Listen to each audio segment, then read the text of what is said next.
So tonight we're going to be talking about using events and Ajax and jQuery for some DOM manipulation. We're also going to be interacting with an API, a public API, to get some data so that our JavaScript can use it, our jQuery, and our both. We'll show both. Can call the API and get the data and take it and do stuff with it.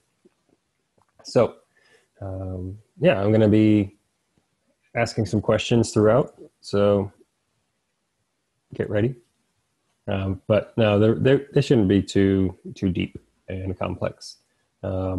Just some things in the code. So real quick, just want to go over what an API is, and then we'll dive into the code and go from there. So when we visit a URL for most websites, the response that we get in our browser is HTML. So it's a combination of data and presentation. And most applications present their data in this visual way because it's easy for us end users visiting their sites. So like if we were to go to, I'm in the wrong place. If we were to go to github.com, we'll just look at Cernan. We'll use him as for our example this evening.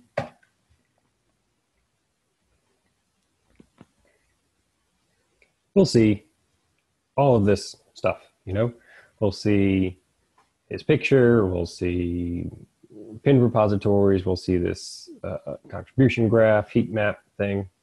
We'll see all the repositories that he's contributed to. We'll see an email address.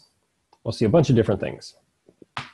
So this is, this is useful for us because we can visualize this, we can see it, we can click on things and get where we need to go. However, it's not the most useful if we have an application that wants to consume this data and do something with it. So we've seen how we can scrape websites early in the curriculum. If you did that, there's also the option in that part of the projects where you might have hit a web API. But some web applications, GitHub being one of them, go further and provide the data with respect to their application for other applications to use and in a structured way. So they do this, GitHub does this via an API. And that API is a series of what are called endpoints, which are just URLs. And those endpoints provide specific data. So from there, the builder of an application, and tonight that's going to be us, that is calling the API endpoint can decide how to present that data. So let's look at one of GitHub's API endpoints. api.github.com, users, there we go, Cernan, B. So we get back some info, and I'll switch over to this raw data. So this is what this looks like. This is what the browser is getting back. And I'm in Firefox right now, and it just does automatically this kind of pretty thing to it. But the raw data that we get back is just a string of text. If we were to look at, like the source of this page, I guess it has all this stuff laid on top of it. That's not helpful. That's fine. I think we get the point, or the picture. If you don't, let me know. But the response that we get is just this. So we understand and we know that the browser interprets our HTML, CSS, and JavaScript, and all that is presented to the browser as just a string. HTML is just a document full of text. JavaScript is just text. CSS is just text. And all of that the browser takes and interprets in a standardized way to create the websites that we build and visit. So in this case, we just get some more text. It's just raw text. And our application is going to take that text and do stuff with it. And typically, the large majority of modern web APIs use JSON, so that's JavaScript object notation. as a standard way of describing and defining data. So that's what this is being presented in, and that's what this JSON view is. It's just organizing it and stylizing it based on that. So it's putting, it's reading quotes as strings and making them pink, and Booleans as green, and integers as green, and nulls as gray, and just doing its thing and automatically making URLs and stuff. Yeah, I guess it can collapse down some of these longer things for whatever reason. I'm not sure. But yeah, so these are two representations of kind of the same thing. There's a little bit more information presented here, but this is the same, data representation of what could be used to build something like this. We have an avatar URL here. So if we go here, we get the picture. So this URL is lining up to this picture and such. Some older APIs, it's of note, will present data in XML, though that is very rare at this point in time. It's just generally not as user-friendly. Hence, JSON came along and people said, let's do it this way. The reason that Ajax is called Ajax is because of XML. Ajax stands for Asynchronous JavaScript and XML. So yeah, that's where that being part of it comes from. And everybody just stuck with Ajax when things changed because they didn't want to change the acronym, I guess. Yeah, that's kind of a general high-level overview of an API.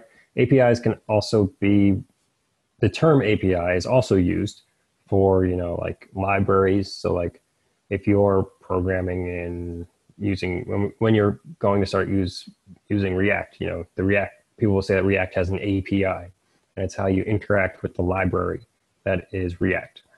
So it can be used in multiple ways, that phrase. So I just wanted to point that out so you wouldn't get confused if you come across that. But yeah, an API is just an application programming interface. And in the realm of web APIs, REST API endpoints, it's just sending a request and getting back a string instead of stylized data. So instead of getting, body and tags and everything else, we just get the string of the data. Everybody good with that? Yep. Cool. So I'm going to build out a simple page here using CodePen. CodePen is a tool that you can use to build front-end applications, just HTML, CSS, and JavaScript. That's it. It's all that the browser needs. So you can get a little bit in depth with it because I'll show you how we can add some external libraries and things. But really, it's for proof of concepts, playing around with things. I built something in CodePen. I built a small React app in CodePen with like 3 React components and realized that, oh, I only have 1 JS file. So I'd put like all the components in the same JS file, which was kind of interesting working with it. But in reality, when you're importing everything, it's all just getting crammed together into one file anyway. Username.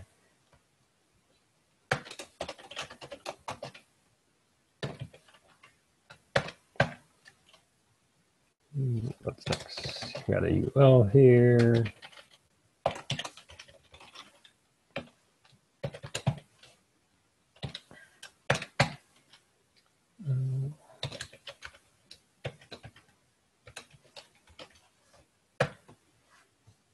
Cool. So just some basic HTML to get some stuff on the page. If you can't, missed a couple of letters here. Followers. So we're going to hit this GitHub API. We're going to set up our small application to take the data that's returned. We're going to type in somebody's username, like Cernan, and click Get Followers. and we'll get their username, and we'll put a list of followers here. And we'll do that all with DOM manipulation. So I'll leave that little bit there, and then the rest of our JS can go here. Now, we need to add jQuery to this project. So we hit our settings. All right, we hit our settings over here for JS. And then you can add things. Oh, I have it here already because I just used it recently, but the quick add drops down and it has all the popular things that you can add to the project. But I'll just click jQuery and close that. And now we have jQuery added to our project, so we can use all the fun jQuery things.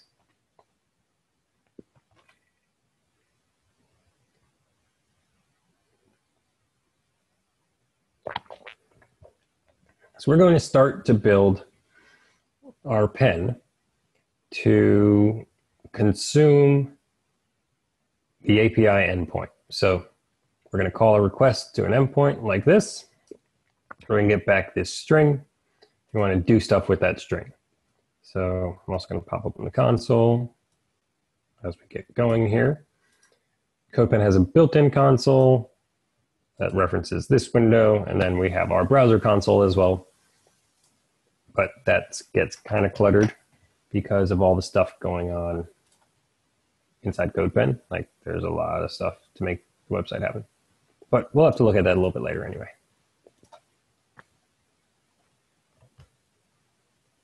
Okay, so let's start out with getting the username back, or yeah, the username, but getting the text that's typed here. So we're going to want to get that.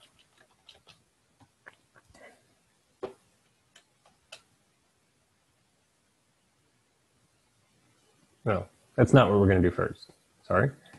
We're going to get the data from GitHub first, and then from there, we're going to start building out our application to get the input and then use that in our request. So we're going to use the Ajax method this evening. And let's open up the jQuery documentation.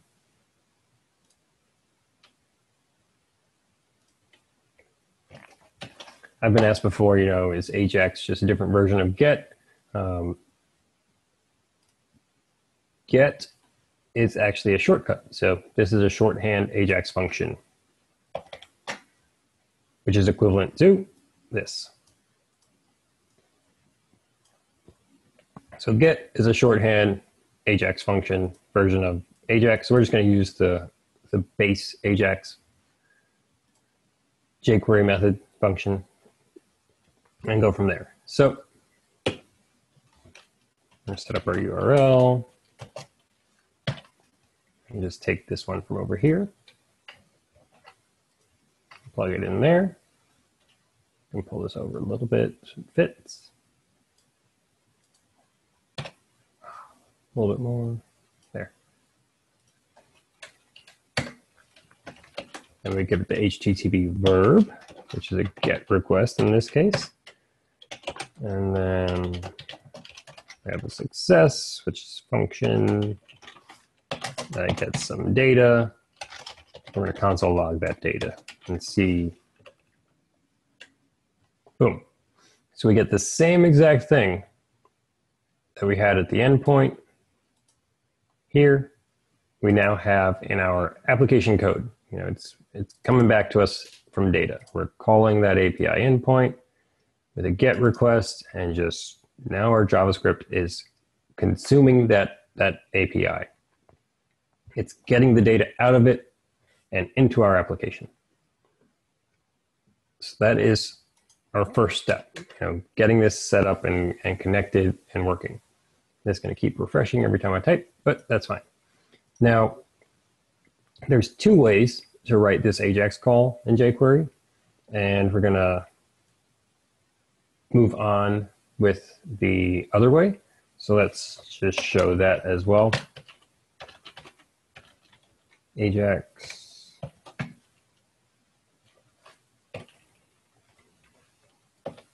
This is going to be the same, so we'll keep that. actually want to comment this out for now so that we don't just keep hitting that endpoint.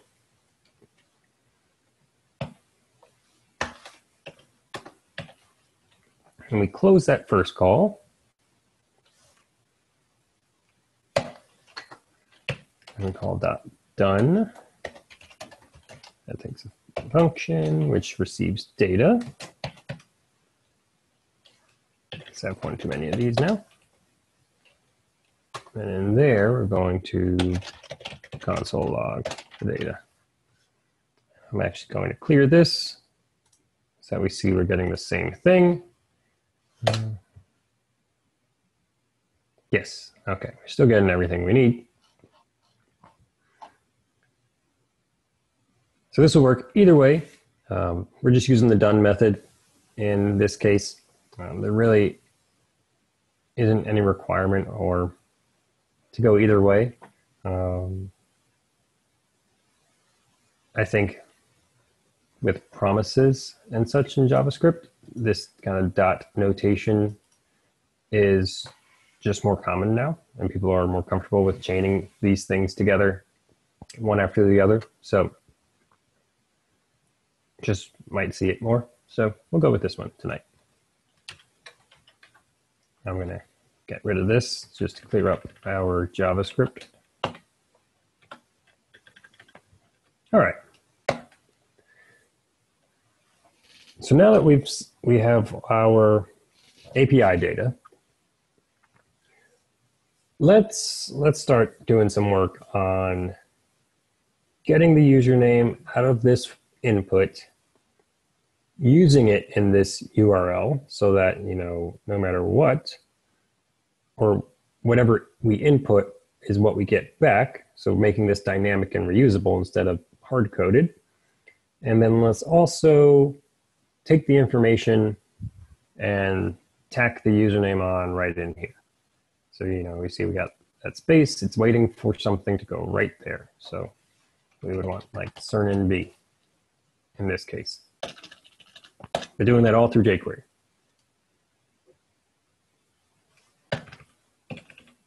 All right, so let's think.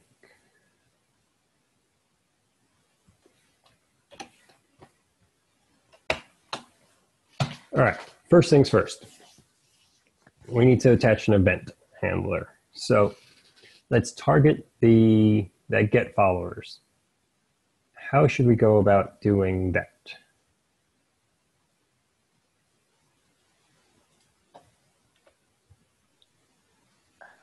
Put a hashtag user input.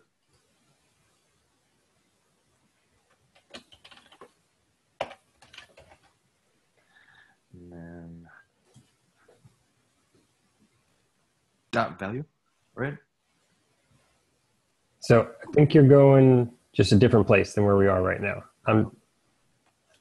Hold on to that thought.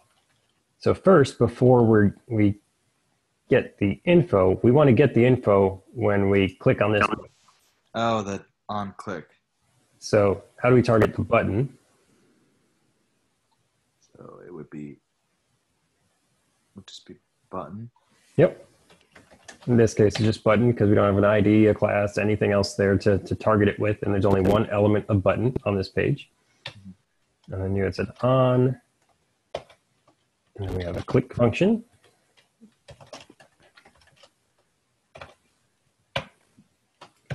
So this is eventually going to live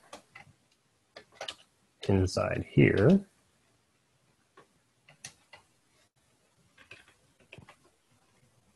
We'll do more with that. But okay, so now we want to create a variable. And here's where we'll do that hashtag user input dot, and it's dot val. So you're saying value val. What's the difference between like dot val and dot html? It's dot val is you're just getting the value that they put in, and then dot html is like you're appending an HTML version to the. Let's see. dot val. Get the current value of the first element in the set of matched elements. So .val method is primarily used to get the values of form elements such as input, select, and text area. When called on an empty collection, it returns undefined. So let's contrast that.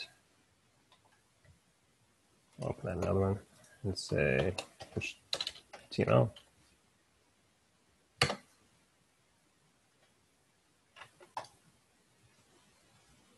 Get the HTML contents of the first element in the set of matched elements.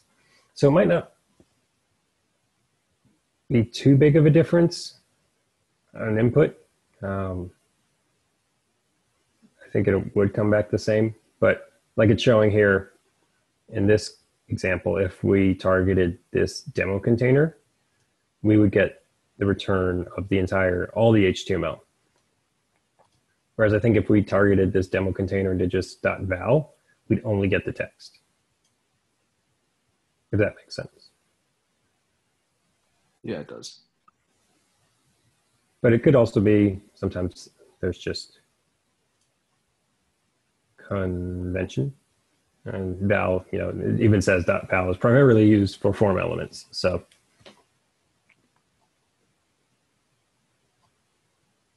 we'll stick with it this time. We can play with it though and put .html in there. Let's see. So .val, console log, username. Let's do HTML. So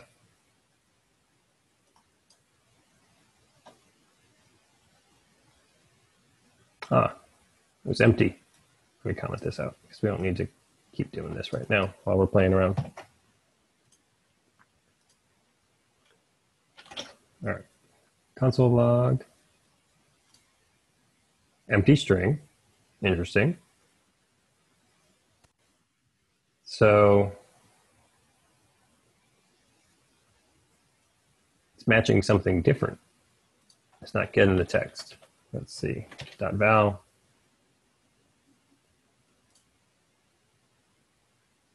User input .val. I think when you reloaded the page, it got rid of the value in the get followers. Oh. It reloads on its own. And okay, there we go. So that got us our text. So I'm not really sure why HTML didn't.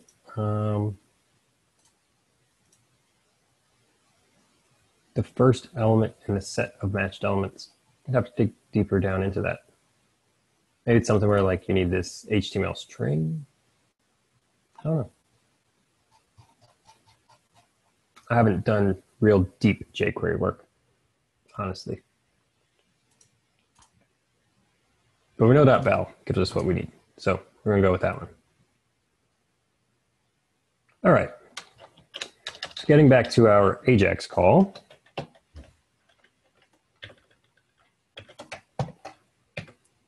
Now, if instead of using this hard-coded surname B, we want to put the username here, how do we do that?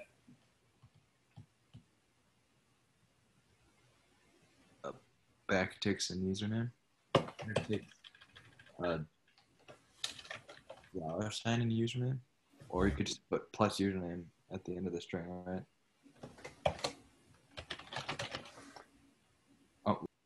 Oh, you're saying, yeah, I got you. Yeah, quotes, yeah. I don't know if that'll work on this.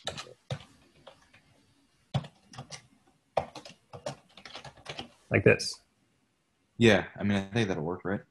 Yeah, I think so. All right, we'll put my in. Yep, I got the info. And then using string interpolation with ES6. Oh, I keep hitting end and it goes here, and that's because it's word wrap, line wrap.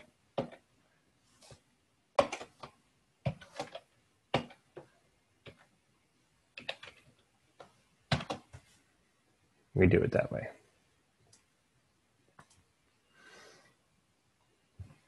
And I think that works. I think for most things like this, using the backticks and the string interpolation really works fine. There are some instances where, I think concatenation is cleaner, but that's really just, use cases and really just seeing what you need to do. And we'll make sure this still works. We'll get certain this time so the data changes, and it does. Sweet. Oh, it's some formatting thing. I was like, why are all these ones purple and these ones aren't? It's because he has new lines in here. Cool. So we're getting our data, and now we've got this function here with the data. So here, instead of console logging, let's tack that username on the end of this H1. So we need to target that and then add it on.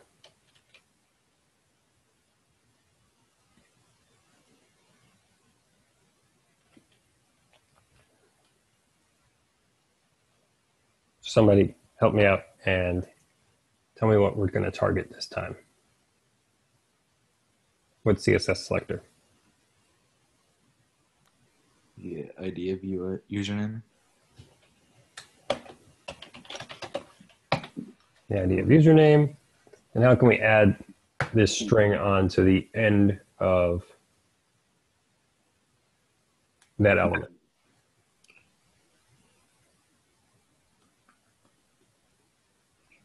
Append username, or which one? What are we trying to add? Just the name, or the username from our data. So .append will, yes, tack it onto the end, and now we need data.name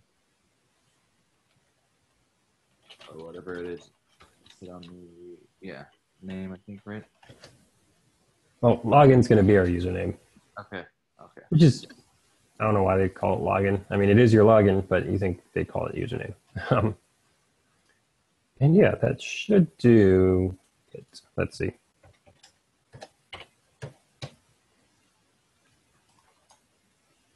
Sweet. Let's do name. Because I think we're already typing in the username. We know their username. Let's get their actual name. Let's change this to say name. Oh. I guess I'll change this too and change the target as well.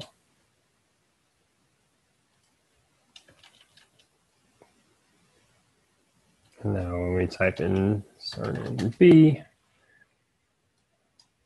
there we go, surname Bernardo. Sweet. So we're working our way up to where we're trying to get. Now, one thing that we like to do is use named functions over anonymous functions when we can. So instead of doing this done function data name append data name, we can refactor this and do something function user success. And that'll take in the data, and we can just refactor that down here. And let's take all this and then just call this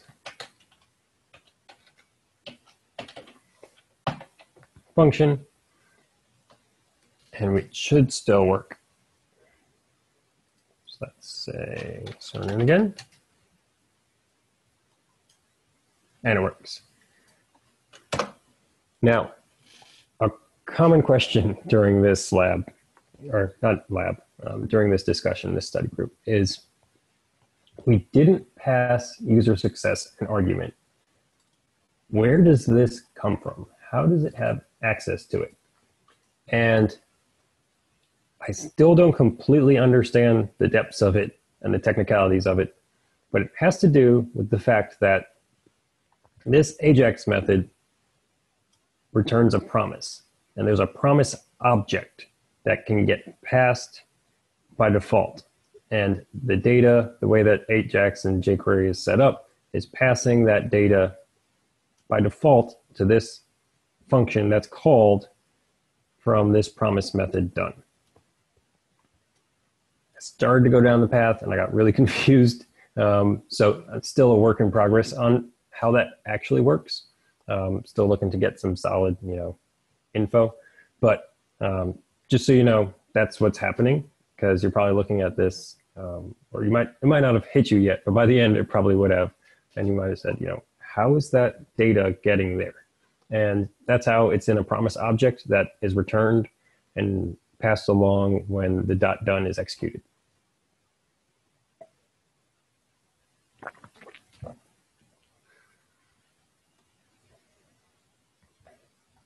And you can find some documentation in jQuery's site about it. If you look at the Ajax method, you can see that you can start to go down that path of that promise and what it gives back and what it has to use.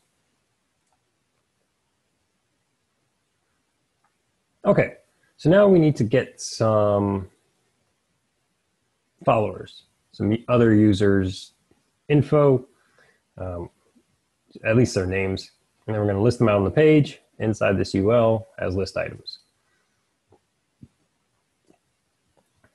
I'm going to close this down a little bit. All right. So the endpoint for that is going to be all of this / followers. We actually see that right here. We have the followers URL that tells us. So when we get there, like looking at the raw data, we see we have this list of Cernan's followers. Cool. And if they're site admins, which I would assume the large majority of people are going to say false to that. There's a decent number of them. Okay. Sweet. So here's the raw data at our endpoint. We see it's an array because it's starting with some square brackets, or we're going to interpret it as an array. It is truly just a string of text in this fashion. So let's get back to our pen and start to work with it. This time, instead of using our Ajax method in jQuery, Ajax function, we'll use fetch. So I know some people said they're up to fetch, they're past it. Some people aren't up to that yet. We'll use fetch instead of the jQuery method, jQuery function. And yeah, so fetch is available to us now in JavaScript. I think it's caniuse.com. I think it's at about 90% supported around fetch. 88.23%. So this website, Can I Use, is cool. It gives you statistics. I don't know where it comes from. I'm sure about, or somewhere in here it'll tell you how they get these numbers. But it'll show you the current,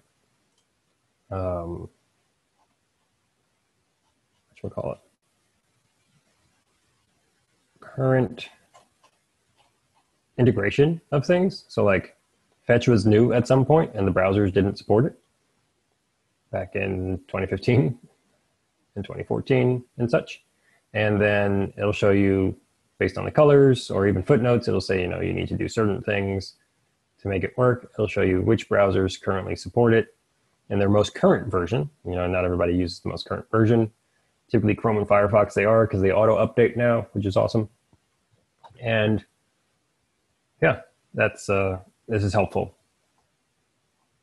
It's also helpful because, I thought I could do some things. There, I wanted to collapse it down, couldn't figure that out. It'll show you the percentage, so like 87.96 browsers being used quote unquote, right now in the world will support fetch natively, and 88.26 in the US will.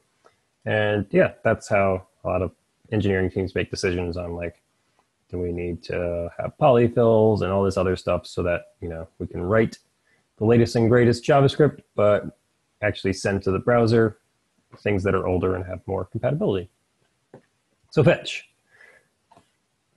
Fetch is kind of like, the jQuery Ajaxes that are out there and such.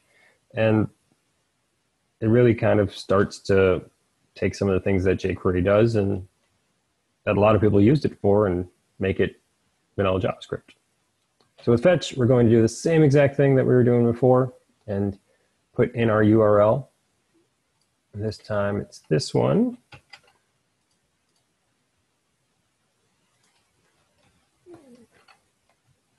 And we'll do string interpolation again right here to make it dynamic.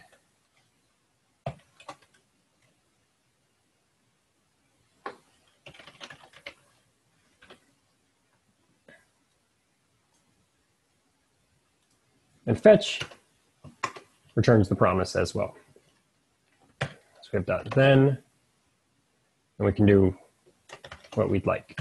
And we have .then, and do what we'd like. So this time, let's build out a couple other functions.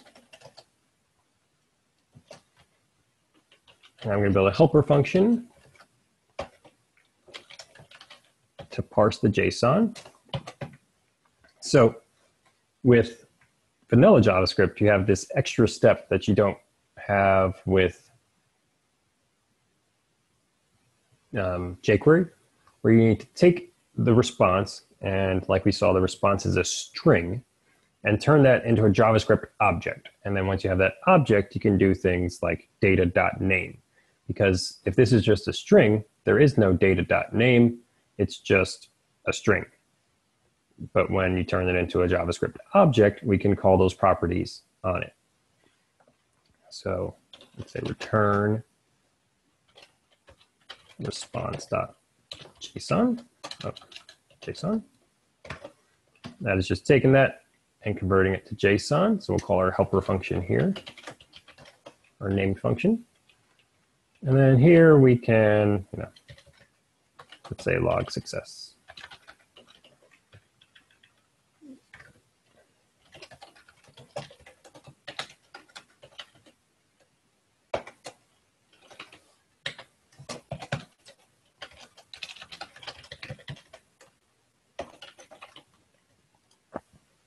So now we should be able to put in one person's username, keep on with certain, and that's going to grab that when we click it, go do an Ajax call, jQuery Ajax call, and put the name here.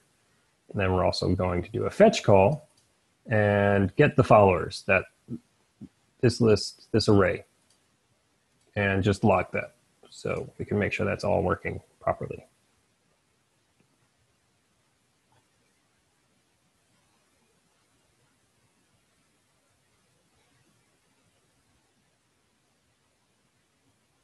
Cool. I have some notes, and I realized I just talked through them and making sure I'm not missing anything. So yeah, so we're fetching, we get the response, we send that to parse JSON, which returns data, and that gets passed along to here, which gets passed into log success, which gets console log. All right, does it work? Okay, so we see our first part still working, and then we get this error in the CodePen console, which is just saying the console isn't robust enough to handle the response because it's a lot bigger than what we had before, and to use the browser console instead. So we go here, and we see we have this array. I'm actually going to clear this and click this one more time. There. And we can see we have the same exact thing. And we have objects, and this is what we were looking at when we were just looking at the endpoint in our browser.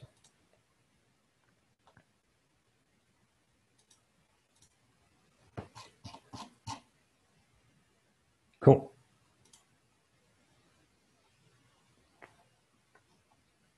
Sweet, we got one more function to go, and this will be creating the list items. Oh yeah, I clicked it twice, and we don't clear it out or anything. So, and using them, so sweet. Let's take this and change this to, let's say, add followers to DOM. Should copy that. That's a long function name.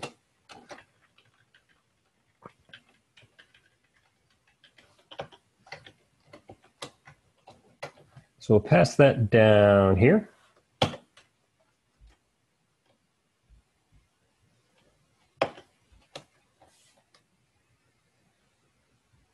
JSON, back and forth. Yeah, perfect. Okay. So now we have an array of data, and we want to add it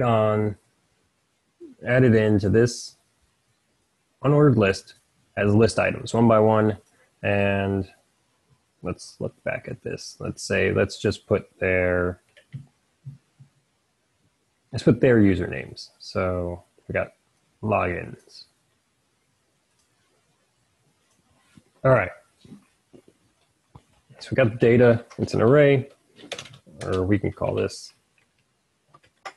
let's say, followers array, make it more descriptive. Okay, so we got an array, and we need to iterate through it and tack things on to the DOM. So what should we use?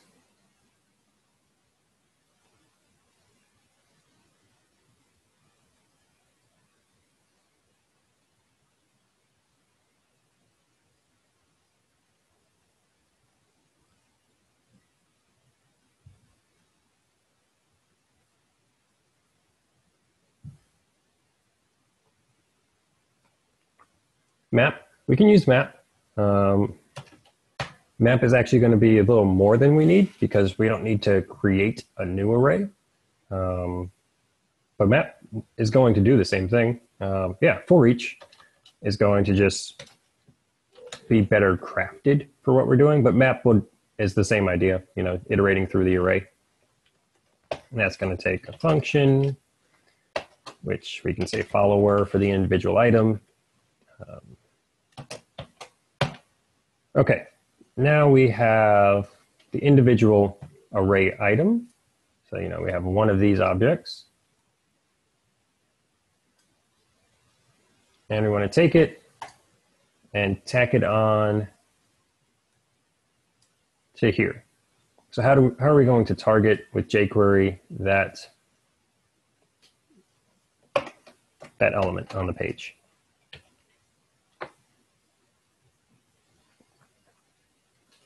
Did dot followers? Yeah, dot followers. So dot is going to target a class, and then yeah, followers. We could probably do UL also in this instance because there's only one on the page. But yeah, we want to be as specific as we can when we can. So with the hierarchy of element, class, ID, kind of being the most broad to the most specific in a grand scheme of if there's only one type of each on the page type of thing. Well, if just in general, that's your levels of specificity because IDs are supposed to be unique. Classes can be used in multiple places and elements can be used in many, many places. So, okay, got our followers. Now we'll do dot append again. We did that before. Now, how would we add a list item here with the login name of this, what we're calling a follower? Just open an open li follower or log on, I guess log in because that's where their names are, right? And then the close and the li tag, right? Whatever the imp site is, I think it was login, right? That's what doesn't matter a follower. Like this? Yeah. Do we need to use like backticks or quotations around it? Yes, we need to Quotations inside there.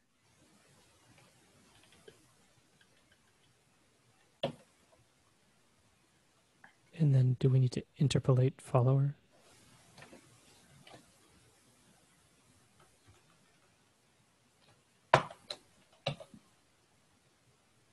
So yeah, the jQuery is going to need a string. And it's going to take this and just insert it here. And then the browser is going to interpret that text and do its thing, you know? And that's how we're going to work this with append. And this should do it, I think. Let's see. We can scroll this up a little bit so we can see all of our stuff.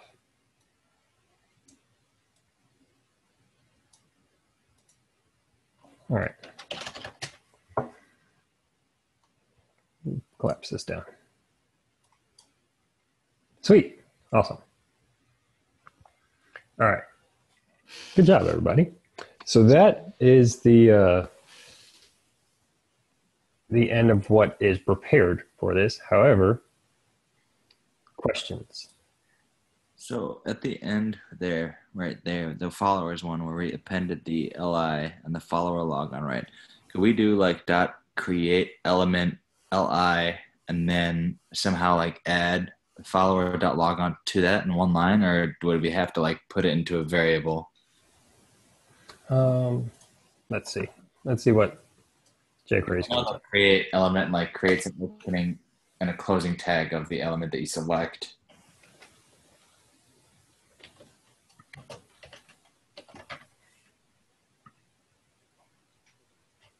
Or create element is JavaScript, right? Just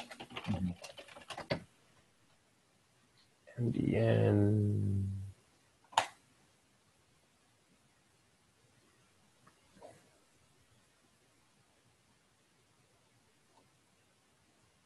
Okay. So you're saying like create element li. Yeah, and then from that append the follower dot logon. Could we do that? I know it's like that's chaining, right? But would that type of chaining work? Append that. Yeah. Well, and I don't. I'm not sure, but yeah, we can find out. All right. So let's see.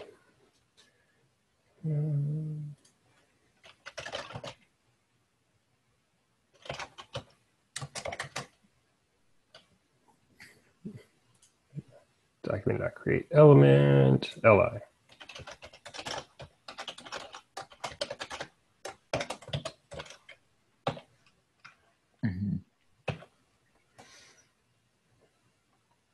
And let's see, what was this pattern?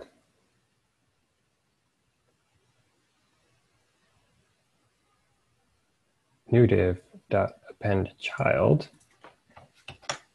Oh, for anybody who might be jetting out of here, here's the study group feedback form. If you're not hanging around for us just playing around till the end of the hour, please take a minute, go fill that out for us. We would much appreciate that as a study group team, getting that feedback. All right.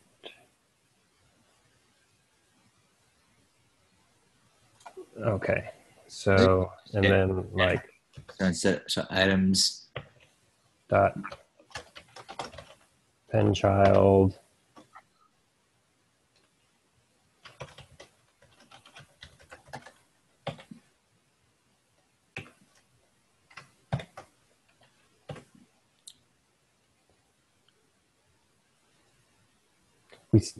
I feel like that's because then we got to add it to the follower's ID. Like, I don't know if that. Yeah, we still need to get creating more variables and more code, which is we still have to do a document get element by ID and then add it onto that. Okay, never mind then. So yeah, I mean, this is what kind of jQuery was created for. The fact that we can do it in vanilla JavaScript, but it's going to take like 7 lines, where jQuery is so much. Built all these helper functions for us under the hood, and it's allowing us to do it all. The li follower logon closing tag li, right? That's fine. There's not a way to like simplify that better. I don't think so. Okay. No. Awesome. Where does the dot login come from? Sweet, yeah. So when we call this fetch, that returns this big list of stuff. Right. And then Oh, it's just like we parse that and turn that into an actual JSON object because it was a string. Then we do this add followers to DOM. We pass in that array here. And then when we loop through that array, we get a single follower. So if we look at this array, the first one of those followers is this object. So .login is going to be one of the properties of that object. Okay. So that was just given to you. Yes, that just came from the GitHub API. That's just part of the data that got returned to us that we looked at. Got it. Cool, good question. Any other questions? What about the followers array?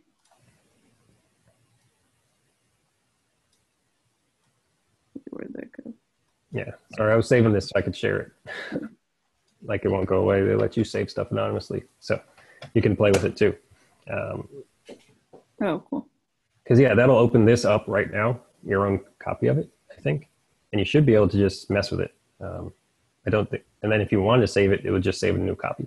So the followers array. Yes, so the followers array is, we're calling this API endpoint, getting this string back. I'm just gonna make it a little bit smaller. And this is an array. You see it starts with a square bracket. Oh, yeah. So when we take this data and turn it into JSON, it's going to make an array of objects, JavaScript objects. And that's just because of that square bracket. So that just comes from when we take that response and turn it into JSON, it starts and ends with square brackets. So it's turned into an array. So But you just named it followers array? Yes. Okay. So that you could have written like chicken pants there as long as everything matched. Yep.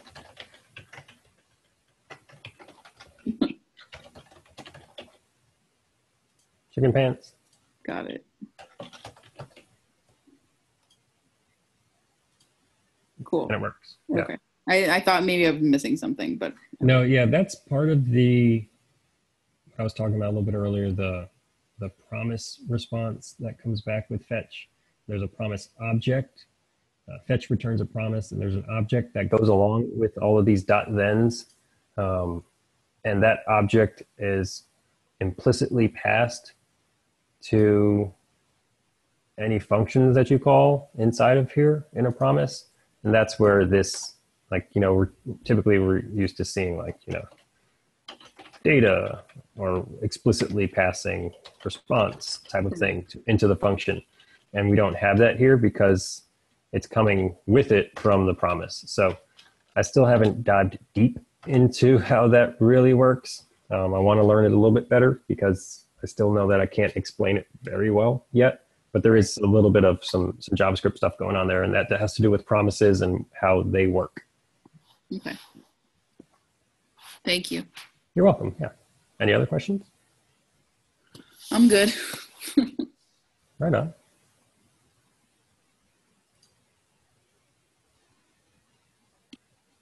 Cool. Well, thank you everybody so much. I appreciate it. Hope you learned some things. Hope it helps you out as you get to your projects and you have to do some more intricate stuff with this, but hopefully, these first examples can be something you look back on, bookmark this link and can play around with some and mess around with. And the GitHub API is awesome because, like you see, we can get a bunch of data out of it without having to pass an auth key and set up for an API key and all these other things that you might have to do with some other APIs just to play with them.